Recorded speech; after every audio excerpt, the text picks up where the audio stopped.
Have you ever wondered why the news plays the same 5 stories again and again? Let me give you a little hint. Brainwashing and repetition is the most basic form of brainwashing. Join me as we look at the news cycle and talk about why the mainstream media is so gutless and afraid to report the truth.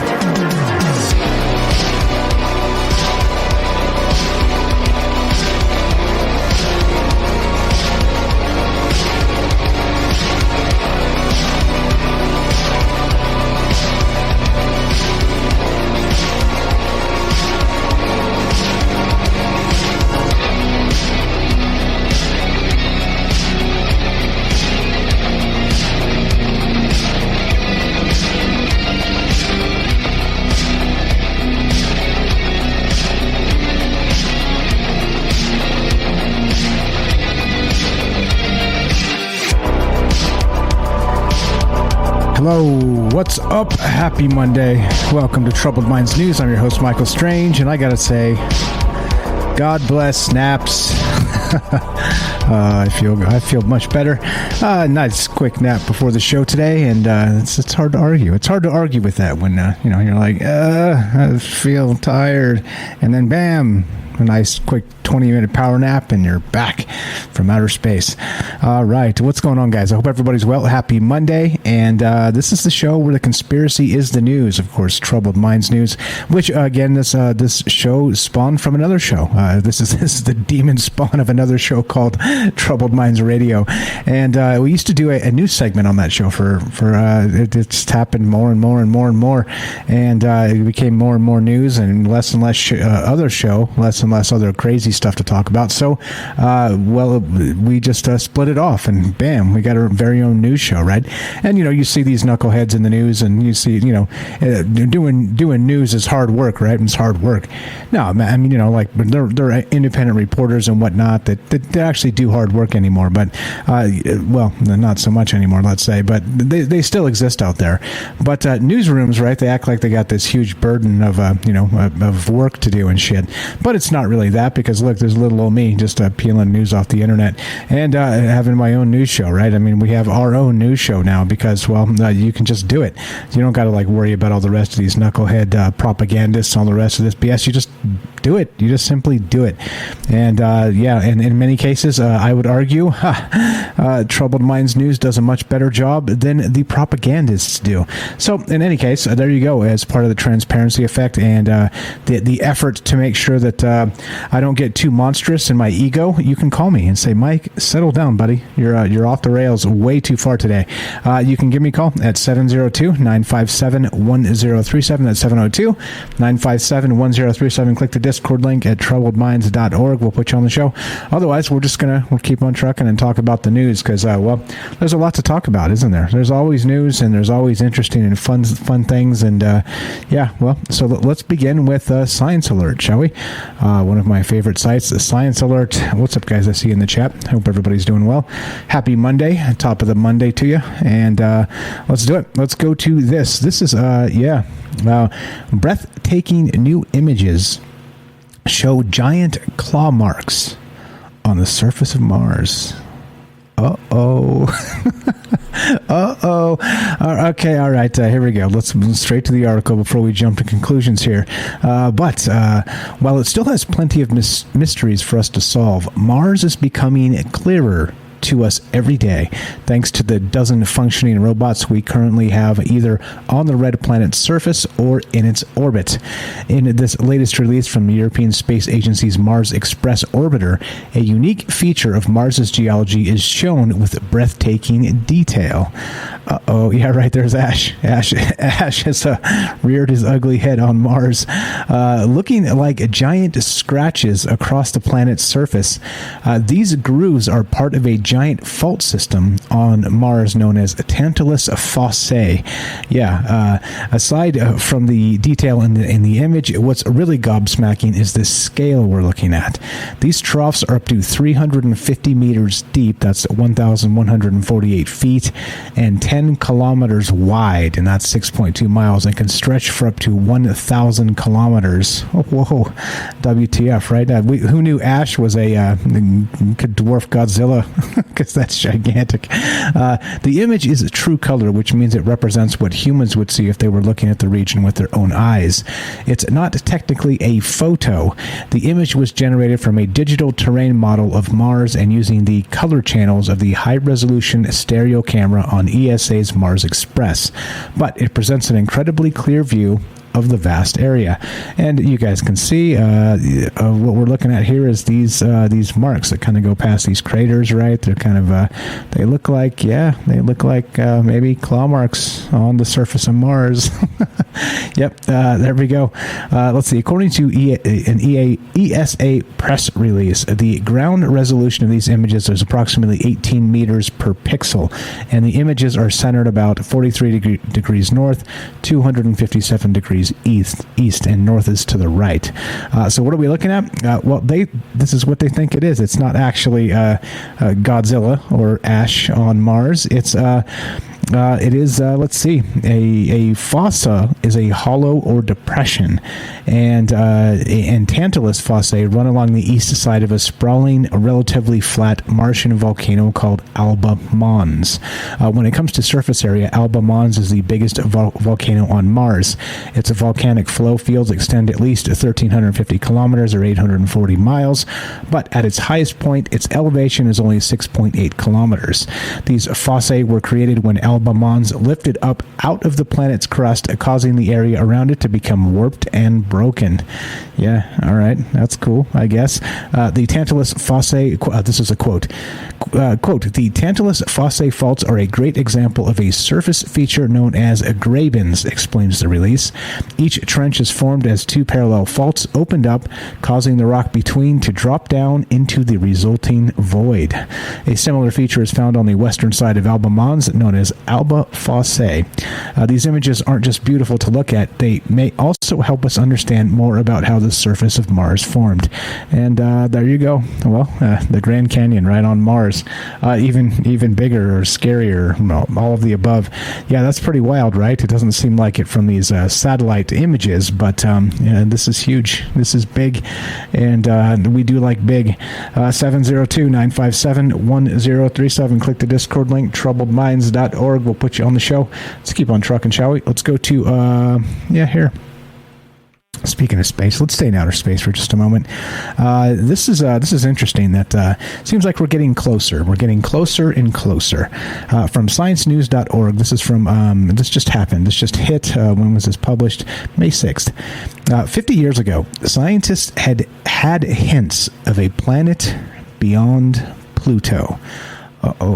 And this is an excerpt from the May 6, 1972 issue of Science News. And what are they talking about? Yeah, you guessed it. Planet X, Planet 9, right? As it's known. But it was a 10th planet then because, of course, Pluto was still a planet because they keep changing their mind on that, WTF. But anyway, there have been suggestions. This is again from May 6th, 1972. There have been suggestions that our solar system might have a 10th planet. In the April publications of the Astronomical Society of the Pacific, a mathematician presents what he says is some very interesting evidence of a planet beyond Pluto. The evidence comes from calculations of the orbit of Halley's Comet. In the 1972 evidence never yielded a planet, this is the update now, but astronomers haven't stopped looking, though it became a search for Planet 9 with Pluto's 2000 switch to dwarf status, which is just a damn shame if you ask me. In the mid-2010s, scientists hypothesized that the tug of a large planet 500 to 600 times as far from the sun as Earth could explain the peculiar orbits of some objects in the solar system's debris-filled Kuiper belt. But that evidence might not stand up to further scrutiny, etc., so on. Researchers using the Atacama Cosmology Telescope in Chile ran They used it to scan 90% of the southern hemisphere sky and had no luck finding the planet, the team reported on December in 2021. So still, the jury's out, and Planet X, Planet 9, whatever you want to call it, or Nibiru. Nibiru. Yes. Yep. Looking at the thing. What's going on, guys? Hope everybody's well. We're just hanging out on a Monday. Remember, Monday doesn't suck. Your job sucks. And here we are talking about this. Do you think there is a Planet 9 out there? Nibiru, Planet X? Does it exist? Yeah, love to hear your thoughts. 702-957-1037. Let's leave the universe and go to the other universe, the one inside our brain. Let's go to neuroscience news. Actually, neuroscience news. Abnormal activity of brain circuit causes anorexia. What? Yeah, right. This is the human brain being super strange, right? This is May 7th, 2022. The summary here, let's skip the summary because then it just repeats itself. But a team of researchers at Baylor College of Medicine, Louisiana State University, and collaborating institutions has discovered that abnormal activity in a particular brain circuit underlies anorexia in an animal model of the condition. Interesting. Genetically and pharmacologically, restoring the normal activity of the brain circuit improved the condition, opening the possibility of developing a treatment strategy for affected individuals in the future. That's pretty hot, right? I love it. What's going on, guys? The study appears in Nature Neuroscience, of course, a publication. Quote, anorexia is an eating disorder. People affected are highly concerned about gaining weight and usually severely restrict the amount of food they eat and exercise excessively, which leads to severe weight loss. Anorexia has the highest mortality rate among all psychiatric diseases, said lead author Dr. Yong Zhu, a professor of pediatrics, nutrition, and molecular and cellular biology at Baylor, right? And this is a good thing. If they can actually narrow this down to what's causing this in people, then this could change a lot of lives, and that's a good thing. Quote, the condition has no approved treatment, and the underlying cause is unclear. In this study, we worked with an animal model of the condition that mimics many of the characteristics we observe in people to investigate brain circuit alterations that could be involved in the condition.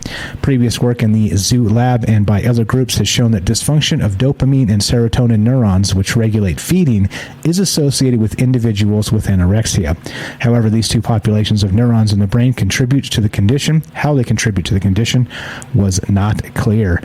Quote, first, we found that under normal conditions, dopamine neurons do communicate with serotonin neurons, and we studied this interaction to determine how it regulates feeding.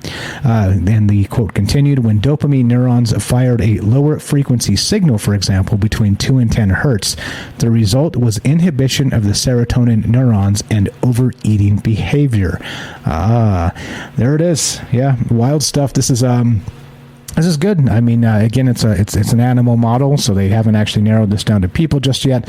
But if they're learning what can kind of cause severe overeating or severe undereating in the brain, and of course, anorexia is one of those huge diseases that's just horrific. If you ever known anybody that has this is not a fun thing. This is one of those just pray for anybody that's dealing with this, because this is just horrific. But hopefully, they are onto something, and maybe how they can possibly, generate some kind of something that fixes this, because why the hell not, right? Why the hell not? What's on your mind tonight, this afternoon, this lovely Monday afternoon? What do you think about this or anything else? 702-957-1037. That's 702-957-1037. We'll put you on the show. It's as easy as that. Let's do one more real quick before we take a break. And this one, speaking of horrific and horrific things, this is not good. This is another not good. This is definitely what makes troubled minds tick. This is from CNN.com, the most trusted source of news, and this is true. This has been happening. We've been talking about this on and off, just in the periphery, sort of more offline and kind of in the news show and things like this. But the baby formula supply problem is getting worse. Which doesn't seem like a big deal, unless, of course, you have a baby And then, of course, and it's a very big deal. Here we go. For months, stores nationwide have been struggling to stock enough baby formula. Manufacturers say they're producing at full capacity and making as much formula as they can, but it's still not enough to meet current demand. The out-of-stock rate for baby formula hovered between 2% and 8% in the first half of 2021, but began rising sharply last July. Between November 2021 and early April 2022, the out-of-stock rate jumped to 31%. Data from Data Assembly showed that DATASEMBLY, that's Data Assembly, that rate increased another 9 percentage points in just 3 weeks in April and now stands at 40%, the statistics show. In 6 states, Iowa, South Dakota, North Dakota, Missouri, Texas, and Tennessee, more than half of baby formula was completely sold out during the week starting April 24th. Yeah, WTF. And although 7 states had between 40 to 50% of baby formula products out of stock, 26 states are now struggling with supply. Quote, this issue has been compounded by supply chain issues, product recalls, and historic inflation, Data Assembly CEO Ben Reich. See, I read Ben Reich and I say bitch. No, Ben Reich, Data Assembly CEO Ben Reich said, unfortunately, given the unprecedented amount of volatility to the category, we anticipate baby formula to continue to be one of the most effective products in the markets. Yeah, that's not good. That's not good. Yeah, real. What's up, Renee sauce? Who's drinking it? Yeah, that's a good question. CVS and Walgreens confirmed that it is limiting customers nationwide to 3 toddler and infant formulas per transaction. Quote, we continue to work diligently with our supplier partners to best meet customer demands, Walgreens said in a statement to CNN Business. And this is again, right, what was Robert saying over on the Rock Fin? He was saying that what about the food production places that are burning down? What about there's a whole bunch of stuff that's suddenly this starts to become a terrifying notion of, maybe I hate to say it, the canary in the coal mine regarding maybe food shortages in general. Speaking of the Robert, there's the Robert. What's up, Robert? Says, in dire situations, you may offer pasteurized cow, sheep, or goat milk and alternative milks. Pea protein and soy are best for 2 to 3 days as long as these are not the primary source of nutrition at 12 to 24 months. Thank you for that, my friend. And yes, this is like I said, it's like what is, but then if you have babies, it is not. And of course, we're seeing like the worst in humanity comes out, people going in and trying to buy up as much of this shit as they can and jack it up to like $100 a piece and put it on Amazon, right? Like this is the type of stuff that, I mean, there is a let's say a jagged cave in hell for people that do stuff like this. It's like using. I mean, I get, right. I get supply and demand and the rest of that. I understand free markets. I understand. I get it. But fuck's sakes, when we're like talking about babies eating and you're like using that against folks for just profit. I mean, do some soul searching, please. Like there are other angles out there for you to exploit without exploiting hungry babies, please. Fuck's sakes. 702-957-1037. That's 702-957-1037. Don't go anywhere. More Troubled Minds on the way. We're going to get a word from our sponsor, which is you, and we'll be right back with more Troubled Minds news with, of course, yours truly, Michael Strange. Be right back. Are you digging the show? If so, you can support us quite easily and at no additional cost to you if you already have an Amazon Prime account. Since we stream on Twitch every day, all you have to do is link your Amazon Prime account to your Twitch account, and they give you free games on a monthly basis for your personal use, and also a bonus $5 a month to send to your favorite streamer as a way to bring more people to Twitch. And all you have to do is sync up to 2 accounts and click subscribe. Thanks for considering us. Welcome back to Troubled Minds News. I'm your host, Michael Strange, and yes, I agree. Robert says in the chat there, Amazon should shut down baby formula scalpers, and I agree 100%. I would even go so far as to seize their products, reimburse them at market rates, and then sell them at no cost, no markup. I mean, look, there are some things where it's decent, right, to go try and make a living, right, and do some things. Everybody's got to eat. I got it, right? But you know what? Everybody's got to eat, including baby babies, you monsters out there that are like buying this stuff and jacking up the prices. That's just disgusting. So, I hope one day, these people that do this, you're going to see it differently. And when it happens differently, it's going to be you that needs something and somebody else that's jacking up the price on you. So that's not okay. Let's go to quantummagazine.org. Again, you guys know the drill. You want to be part of the discussion or razz me or whatever. High five, show feedback. You know the deal. Whatever it is, I'm not scared. 702-957-1037. Click the Discord link, troubledminds.org. We'll put you on the show. And let's go to Quantum Magazine. We've talked about this from time to time on Troubled Minds. I think this is one of those ones that's fascinating. Definitely fascinating. Why de-extinction is impossible. All right, that's what they say here. But then also, but could work anyway. Oh, well, that seems oddly contradictory, don't you think? Yeah. All right, let's read some of this. This is from written by Yasmin Saplokoglu. Yeah, I probably said it right. For scientists studying de-extinction, the ambitious effort to resurrect extinct species, a paper that appeared in Current Biology in March was a sobering reality check. Thomas Gilbert, a genomics researcher and professor at the University of Copenhagen, led a team of researchers who tested the feasibility of de-extinction by sequencing the genome of the Christmas Island rat, a species that went extinct in the late 19th or early 20th century. Quote, "Look, this is like the best case scenario," Gilbert said. The samples of DNA from the extinct species were relatively new and well preserved, and the extinct rat was very closely related to the standard brown Norway rat, for which there is abundant DNA reference data. This was a far cry from trying to figure out the DNA of some jungle cat from the Pleistocene era, let alone a dinosaur. Reconstructing the extinct rat's genome should have been relatively simple, all right? Yet, despite their best efforts, the scientists were unable to recover nearly 5% of the Christmas Island rat's genome. That's significant, 5%. Many of the missing genes were related to immunity and olfaction, two highly important functions for the animal. Quote, "It's not just the irrelevant stuff that you're not going to get back," Gilbert said. "And so what you'll end up with is nothing like what went extinct." Oh, you don't say. You don't say. You mean we're going to have dinosaur hybrids stomping the grounds, right? Yeah, maybe, right? So though the results from Gilbert's group are new, in many ways they underscore something that many scientists have understood for a long time.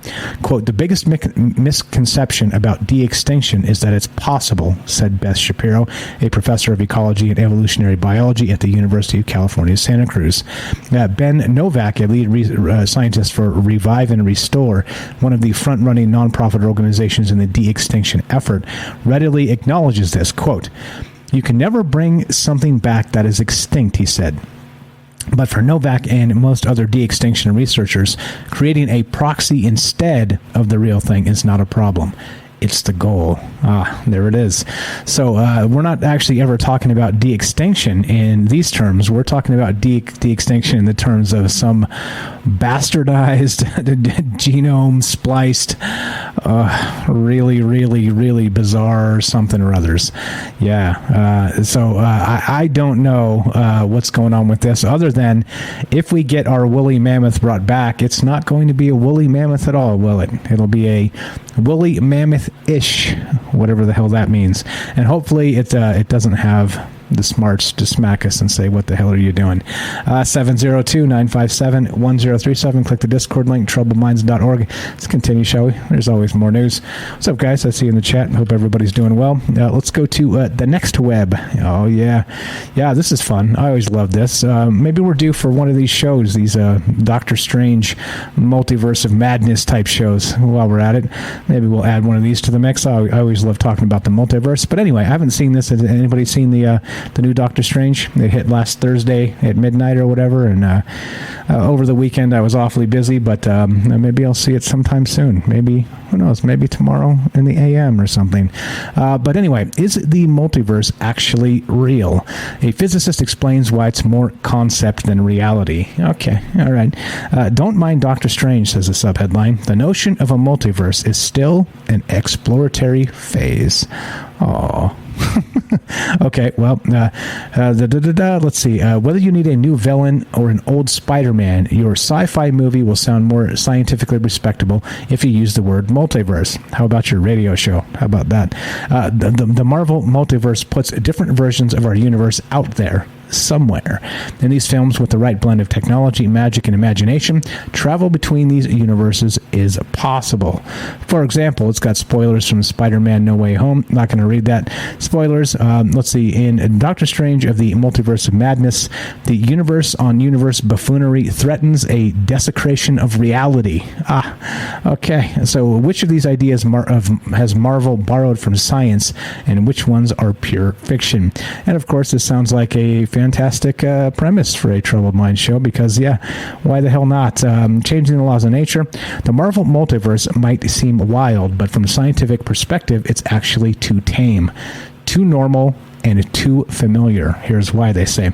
The basic building blocks of our universe, protons and neutrons, and their quarks, electrons, light, etc., are able to make amazing things, such as human life.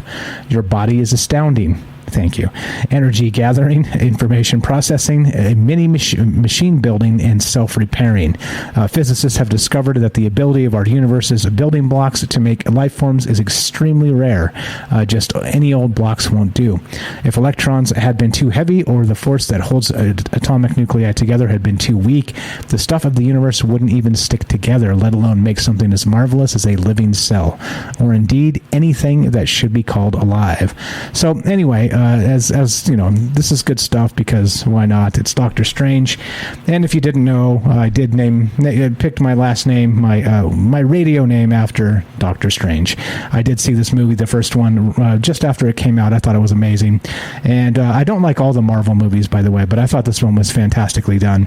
At least the first one. I'm looking forward to seeing the second one here. Like I said, maybe tomorrow morning. We'll see how I feel and what other stuff pops up on the docket to handle. But why not? Doctor Strange, the Multiverse of Madness. Maybe we've got a multiverse show coming up. And you tell me, what do you think? Should we do one? Should we not do one? 702-957-1037. Click the Discord link at troubleminds.org. Let's do one more, and then we'll take another quick break. And there we go. There we go. All right, here we get this. We got space.com. Space.com. Hey, where are we at without every week a new close mess, a close flyby? This is from 3 hours ago. A giant asteroid safely zoomed past us overnight. Oh, isn't that adorbs? The building-sized asteroid came within 14 Earth-Moon distances of our planet. Oh, I guess that's fine. This is building size. They didn't say Big Ben. They didn't say the Eiffel Tower. They didn't say the Statue of Liberty. They didn't say anything now. They said it was building size. Huh. All right, I guess that's fine. Here we go, straight from the article. A building-sized asteroid whizzed by our planet overnight into Monday, May 9th, at a very safe distance, just like all the other giant space rocks we know of. The asteroid, officially known as 467460, or 2006 JF42, came within 14 Earth-Moon distances of our planet, according to data from the Center for Near-Earth Object Studies at NASA's Jet Propulsion Laboratory. In real terms, that's roughly 3.5 million miles from our planet, or 5.7 million kilometers for you metric types. And there we go. The flyby of the asteroid is a symbol of the ever-present change in our solar system. Our neighborhood is filled with asteroids and comets that are constantly moving around us. That said, NASA does keep a close eye on the ones that skirt our planet. Oh, that's nice of them. Very nice of them. Thank you, NASA. You're the best. It's Planetary Defense Coordination Office, by the way, which is a real thing. We've looked into that in the past. Monitors the sky with telescopes, and you can review prominent upcoming flybys and the agency's small body database to gain more information about space rocks. Oh, all right. Well, there we go. Now we know that overnight an asteroid whizzed by at a safe distance.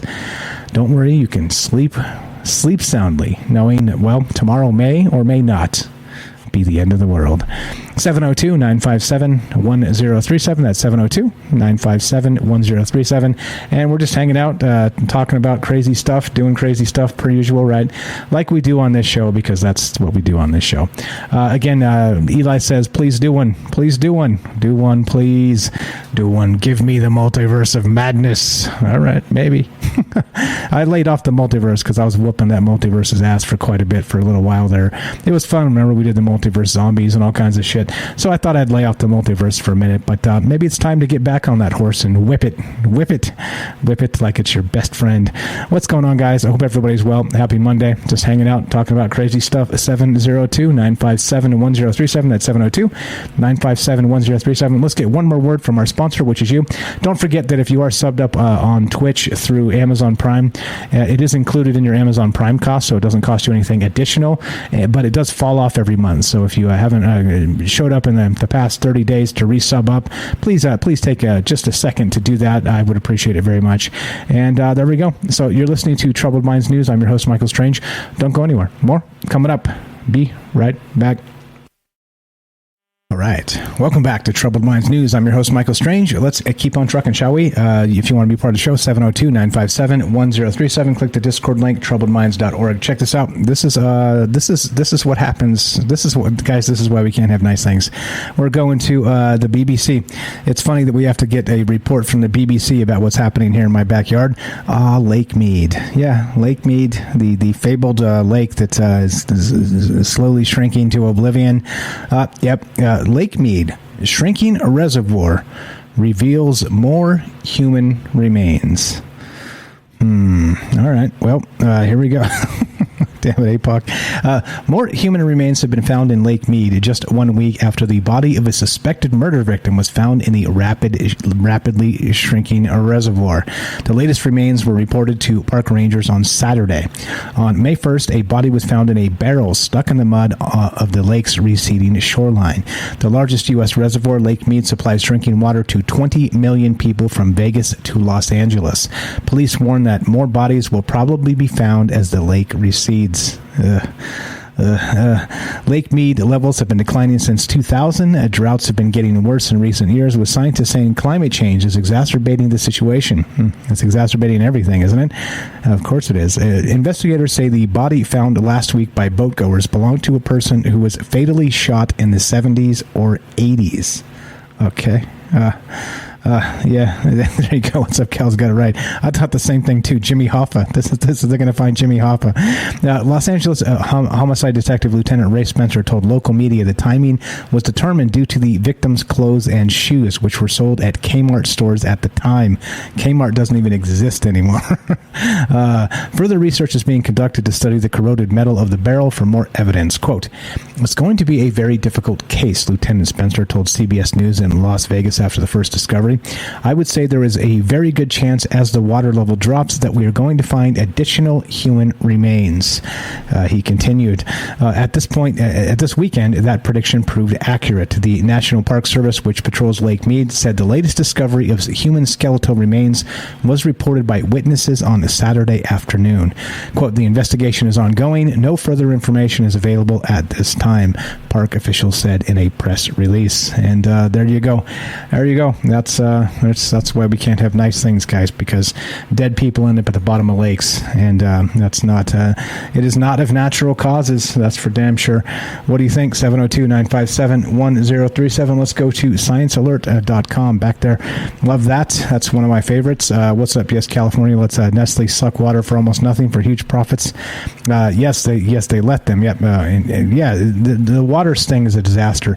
There's a fascinating back history of water rights in California. Actually, California is one of those ones that one of the latest to join the union. The rest of that stuff, and so some of that is let's say ambiguous, and the stuff of what would you say, bandits and shenanigans. I guess that's probably the best way to put it. It's very complicated. It goes back a very long way. These water rights and whatnot. Anyway, let's go to Science Alert. Back to Science Alert, one of my favorites, and. Yeah, these eerie wails are a real sound wave from a supermassive black hole. We not be able to hear, it says, this is again May 9th, we might not be able to hear sound in space, but that doesn't mean there isn't any. In 2003, astronomers detected something truly astonishing. Acoustic waves propagating through the gas surrounding a supermassive black hole 250 million light years away. Yes, we wouldn't be able to hear them at their current pitch.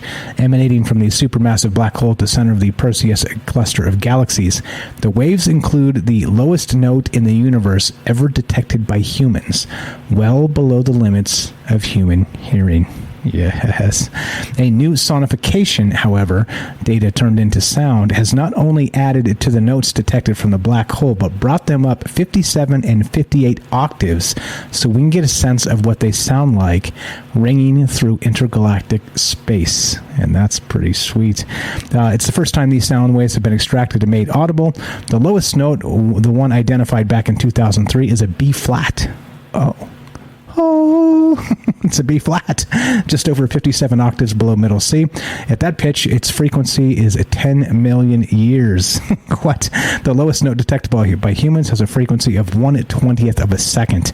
The sound waves were extracted radially or outwards from the supermassive black hole at the center of the Perseus cluster and played in an anti-clockwise direction from the center so that we can hear the sounds in all directions. From the supermassive black hole, it pitches 144 quadrillion and 288 quadrillion times higher than their original frequency. Yep, that's quadrillion with a Q. The result is an eerie one, a sort of unearthly howling, like many of the waves recorded from space and transposed into audio frequency. Let's see if we can hear this. Let's see if we can hear the B flat from a black hole. Check this out. Here we go. Let's smash the play button and listen very carefully.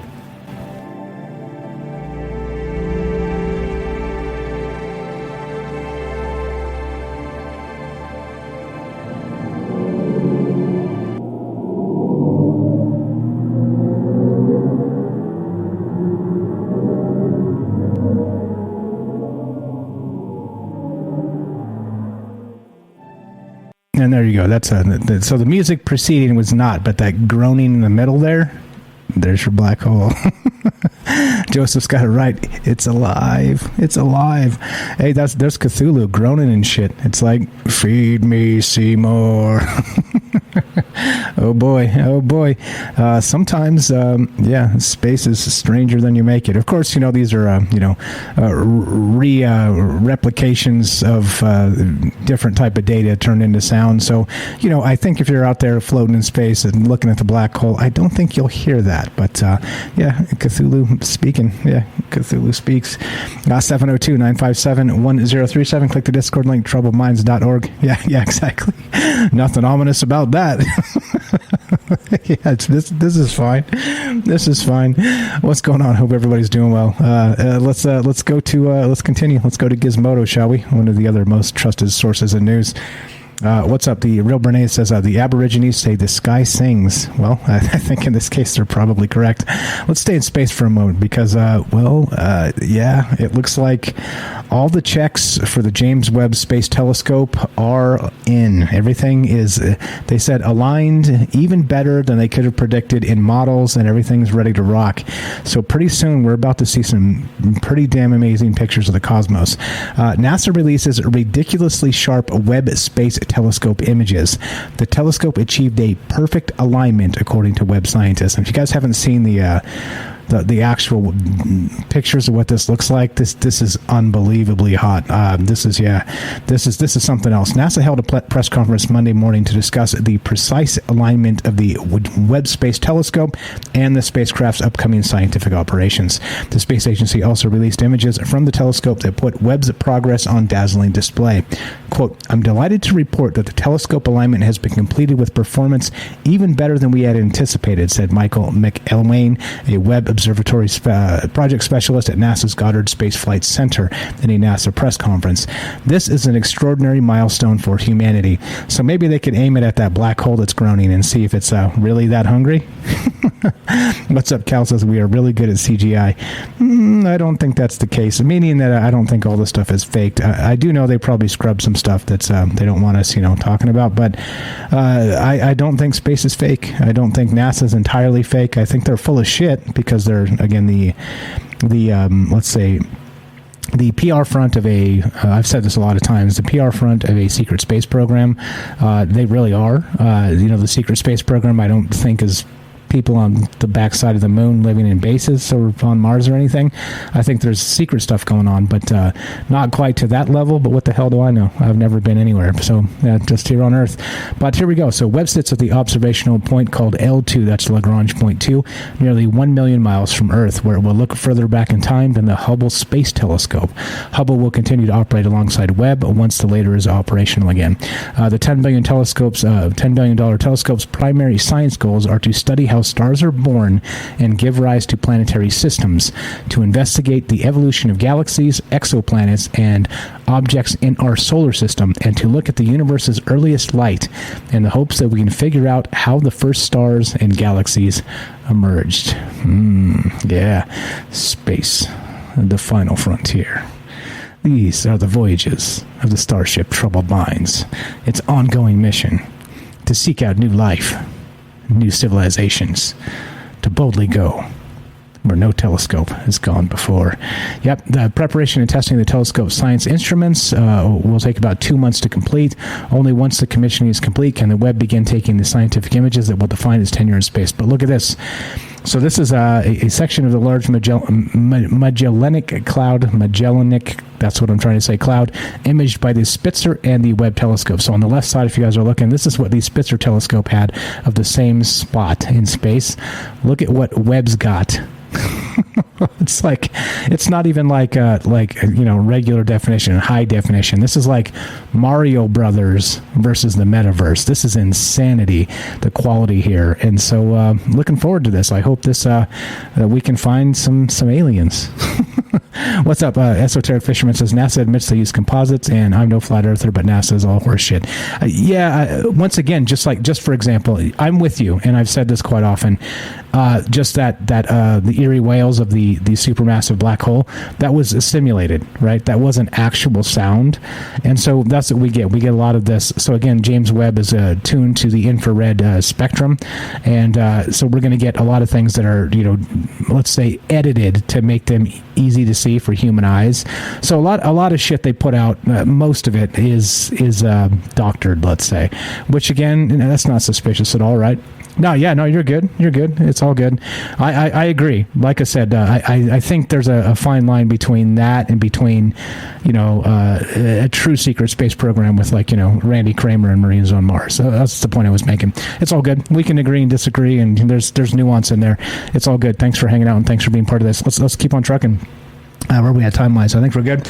We got NPR. Let's go to NPR. Oh wait, we already did this. Authorities find human remains in Lake Mead twice in 1 week.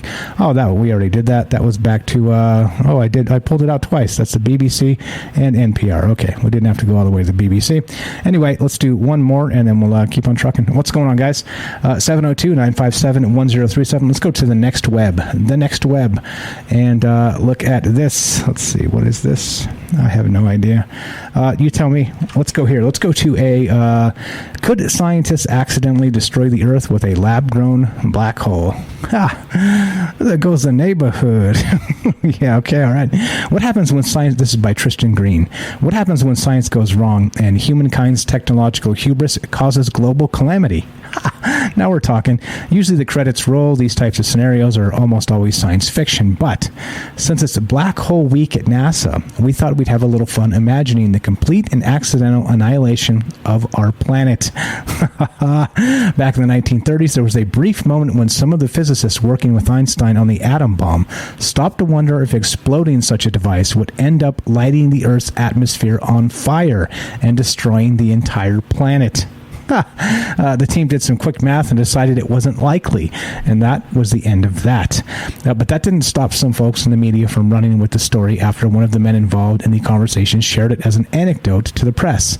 Today, more than 80 years later, it's not uncommon to come across hyperbolic retellings of the story that include zero-hour panic and last-second prayers.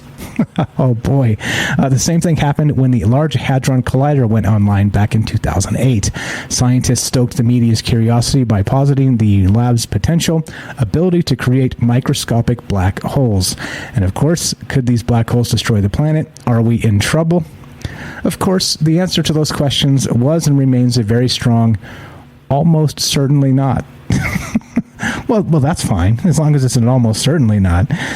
Maybe the Large Hadron Collider will eventually create microscopic black holes, and maybe it won't. What's important here is that, theoretically speaking, if it does, that would indicate that microscopic black holes are more common than predicted. Oh, okay. Okay, that's fine. Anyway, this is fun to think about. This is that runaway catastrophic vacuum decay that Stephen Hawking spoke about, of course, regarding CERN and the destruction of not just our planet, but of course our galaxy and the rest of the universe at large. So it's just a matter of time before it would eat it all. It's a big universe. It would. Yeah, this is fine. This is fine. Yeah, there you go. Well, we should probably talk about this at some point in the future as well, coming up soon, because CERN, they did turn it back on, and it's bigger and better and badder and more powerful than ever. It should be fine. It should be fine. 702-957-1037. That's 702-957-1037. Click the Discord link at troubledminds.org. We'll put you on the show. It's as simple as that. It's as simple as that. And what's up? Robert says, if they want to gamble with black holes, let them do it in Vegas. Hey, I'm talking here. No. No. Let's not do that. Let's start it somewhere else. So at least I have a moment to eat one last pizza before I jump into the black hole. Something like that. Just pound a quick 6-pack and eat a pizza. And I don't know. What else would I do? Snort some bath salts or something? I don't know. Actual bath salts, not the actual drug version. Just go grab some bath salts and shove them up my nose just to see if anything happened. I don't know. I'm just kidding. What do you guys think? What's up? Esoteric Fisherman says, was it Hawkins that said that if we found the God particle, it would end us? I think that was part of the actual conversation, yes, regarding the Higgs boson. But of course, they're still finding that that's not the end. It's probably not the God particle. Based on some simulations, they thought it might be, but then they're actually delving beyond that. So maybe the God particle isn't what they thought it was. Yeah, who knows? It's pretty wild. May you live in interesting times, and 100% we certainly do. 702-957-1037. Don't go near. More Trouble Minds after the break when we get a word from our sponsor, which is you. Don't forget, if you're subbed up to Twitch with Amazon Prime, you do have to resub every month. So thank you for doing that. Thanks for considering. Thanks for all that good stuff. Let's get one more word from the sponsor, which of course is you. Be right back. More Trouble Minds news with Michael Strange when we return. Are you digging the show? If so, you can support us quite easily and at no additional cost to you if you already have an Amazon Prime account. Since we stream on Twitch every day, all you have to do is link your Amazon Prime account to your Twitch account, and they give you free games on a monthly basis for your personal use, and also a bonus $5 a month to send to your favorite streamer as a way to bring more people to Twitch. And all you have to do is sync up the two accounts and click subscribe. Thanks for considering us. All right, welcome back. Let's continue. Let's go to phys.org, one of my other favorites. And speaking of CERN, and speaking of particle physics, and speaking of the end of the world and the runaway vacuum decay, we've got this. This is from May 9th. The standard model of particle physics may be broken, experts say. Oops. Oops. Here we go. As a physicist working at the Large Hadron Collider at CERN, one of the most frequent questions I'm asked is, when are you going to find something? And this is written by Roger Jones. Resisting the temptation to sarcastically reply, aside from the Higgs boson, which won the Nobel Prize, and a whole slew of other new composite particles, I realize that the reason the question is posed so often is down to how we've portrayed progress in particle physics to the wider world. We often talk about progress in terms of discovering new particles, and it often is. Studying a new very heavy particle helps us view underlying physical processes, often without annoying background noise. That makes it easy to explain the value of the discovery to the public and politicians. However, recently, a series of precise measurements of already known bog standard particles and processes have threatened to shake up physics. And with the LHC getting ready to run at a higher energy and intensity than ever before, sounds fine, right? It is time to start discussing the implications widely. Yes. In truth, particle physics has always proceeded in two ways, of which new particles is one. The other is by making very precise measurements that test the predictions of theories and look for deviations from what is expected. The early evidence for Einstein's theory for general relativity, for example, came from discovering small deviations in the apparent positions of stars and from the motion of Mercury in its orbit. But anyway, we got some things here, right? We got from the three key findings we're talking about from CERN. Particles obey a counterintuitive but hugely successful theory called quantum mechanics. This theory shows that particles far too massive to be made directly in a lab collision can still influence what other particles do through something called quantum fluctuations. Measurements of such effects are very complex, however, and much harder to explain to the public. But recent results hinted at unexplained new physics beyond the standard model are of this second type. Detailed studies from the LHC-b experiment found that a particle known as a beauty quarks made up of the protons and neutrons in the atomic nucleus decays, that the beauty quark decays into an electron much more often than into a muon, the electron's heavier but otherwise identical sibling. According to the standard model, this shouldn't happen, hinting that new particles or even forces of nature may influence the process. Now we're talking, right? Now we're talking. Intriguingly, though, measurements of similar processes involving top quarks from the ATLAS experiment at the LHC show, see, try and say that 3 times fast. LHC show this decay does happen at equal rates for electrons and muons. Meanwhile, the muon G2 experiment at Fermilab in the US has recently made very precise studies of how muons wobble as their spin interacts with surrounding magnetic fields. It found a small but significant deviation from some theoretical predictions, again suggesting that unknown forces or particles may be at work. Anyway, it gets quite a bit more complicated, of course, the more you dig into this, but this is pretty good stuff, until we have the runaway vacuum decay, which they don't talk about quite a lot, but what's his name? Hawking sure did. He sure talked about that, didn't he? And even cautioned that it may be a thing, and we should be very wary of how much power we put into this. So I don't know. You tell me. Quark, me. Yeah, exactly. What do you think? What do you guys think? The end of the world, or just some other BS to talk about? 702-957-1037. Click the Discord link, troubledminds.org. Let's continue, shall we? Anybody watch? Oh, sweet. We just accidentally busted our background to a different thing on the fly, but that's cool. This will work. Let's go to this. Anybody watch Bitcoins? Bitcoins. Check this out. Yeah, well, I've been in the black for almost ever, for as long as I've been into Bitcoin, but unfortunately, I've got some bad news, guys.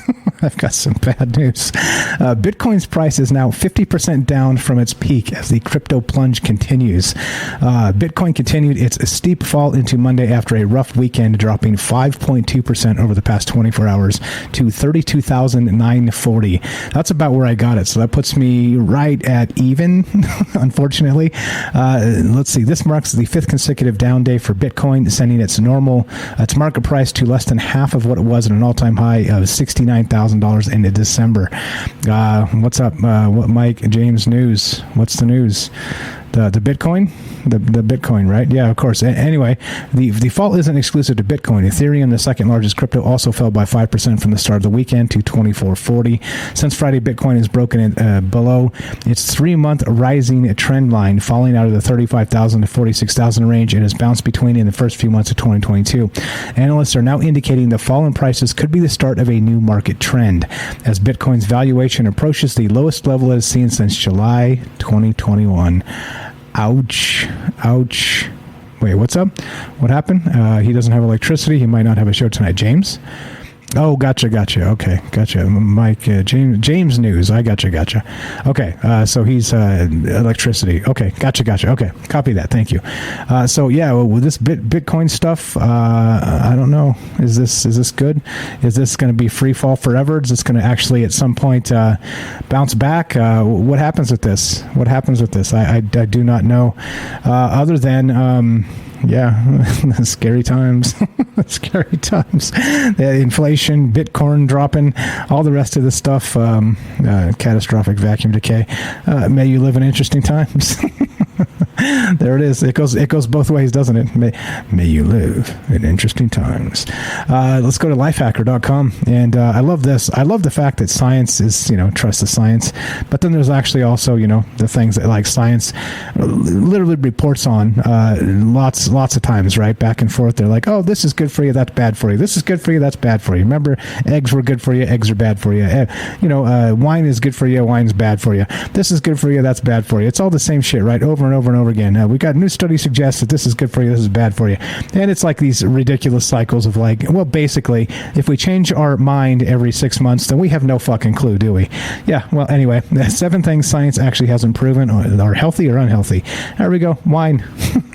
Wine. There it is. Actually, drinking wine is healthy is a powerful argument to many of us, so it's been repeated ad nauseum. But another study, including 371,463 people, indicates that while it's true light or moderate drinkers are less likely to suffer heart disease than people who abstain from alcohol completely, it's not because of the antioxidants in wine or whatever. It's because those people are more likely to have healthier habits in general than both teetotalers and drunks.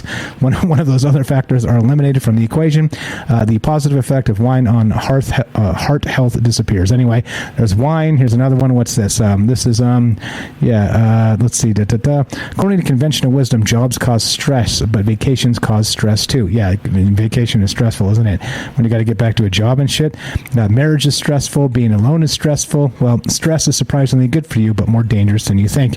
Oh, there we go. So which is it? Is it good for you or is it not? Let's go to the next one. Here we go. Let's see. The research on health effects of not drinking water are clear. You will die. But once you try to pin down how much water someone needs every day for general health, things get murky.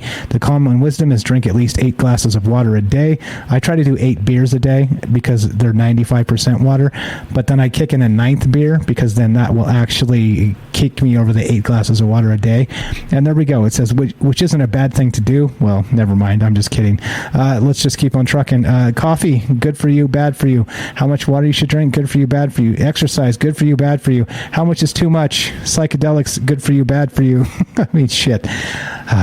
Anyway, I find it funny because you don't enjoy this, Mike. Which part? Who? Me? What am I missing? I don't know what you guys are talking about. I'm reading the news. If you guys are onto something else there, I have no idea what you mean. So anyway, let's continue. It's hard for me to keep up and do 3 things at the same time. So we're going to keep on trucking. I'm watching the clock. I'm doing all the things, and I'm doing, hey, I'm talking here. Let's go to sciencealert.com. And Elon Musk claims Neuralink could cure tinnitus.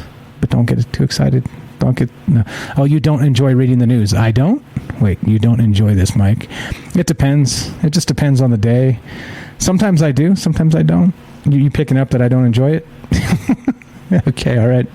Well, fine by me. Anyway, blah, blah. Elon Musk, tinnitus. We're about done here anyway. It depends. Sometimes the news is fun. Sometimes it's just like, whatevs. Here we go. We got this. This one's interesting. IFLS, that's short for I fucking love science. IFLS.com. Separated identical twins raised in the U.S. and Korea have massive IQ difference. Oh. No, I think it's sarcasm. Oh, I have no idea. Sometimes I don't enjoy it. I think he's picking up on maybe something I'm putting out. I don't know. Like I said, it's difficult for me to read sarcasm in the chat as well. So whatevs. Anyway, there we go. This is pretty wild. But sometimes I don't. Sometimes I'm like, fuck, I just want to skip the news show. But like it's built in and it's interesting and it's important. And hey, if we don't do it, like Jay in New York says, it's a hard job saving the world. If we don't do it, who's going to? So there you go. But yeah, you're right. If you're picking up that sometimes I don't enjoy it, I don't. But it's rare. It's most times I'm having fun.